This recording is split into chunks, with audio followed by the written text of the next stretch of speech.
সব মানুষ তো একরকম হয় না। কারো চোখে থাকে ভালোবাসা, আবার কারো চোখে লুকিয়ে থাকে স্বার্থ। কিন্তু রাফি যখন প্রথম রিনাকে দেখেছিল, বুঝতেই পারেনি এত মিষ্টি একটা মানুষ তার জীবনের গল্পটা বদলে দেবে। রাফি তখন একটা ছোট্ট চাকরি করত। শহরে ব্যস্ত রাস্তার গরমে ক্লান্ত হয়ে ফিরেছিল বাসায়।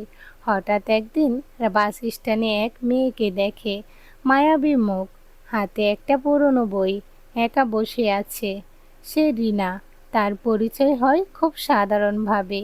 একদিনের বাসযাত্রা থেকে শুরু করে বন্ধুত্ব। ধীরে ধীরে প্রতিদিন দেখা, কথায় কথায় মন খুলে যায়। রিনার কথা বলার ভঙ্গি ছিল অনুভূতি মায়ার মতো। সে কখনো রাফিকে দামি উপহার দেয়নি, কিন্তু এমন কিছু বলতো যা রাফির মন ছুঁয়ে যেত। তোমার ক্লান্ত মুখ দেখে আজ মন খারাপ লাগছে, এরকম সহজ কথাই রাফি দিন শেষে শান্তি পেত। রিনার কাছে ভালোবাসা মানে ছিল পাশে থাকা, বোঝা আর সম্মান করা। একদিন রাফি চাকরি হারায়, চারিদিকে অন্ধকার, বন্ধুরাও হারিয়ে যায়, কিন্তু রিনা তখন তার পাশে। সে বলে, চাকরি আবার হবে, কিন্তু তুমি হেরে গেলে আমি হারবো। এই কথাগুলো রাফির মনকে নতুনভাবে জাগিয়ে তোলে। রিনা তার জন্য নয়, তার পাশে থেকে তাকে নিজের জন্য দাঁড়াতে শেখায়। বছরখানেক পর রাফি আবার নতুনভাবে শুরু করে একটা ছোট্ট ব্যবসা। সফলতা ধীরে ধীরে আসে।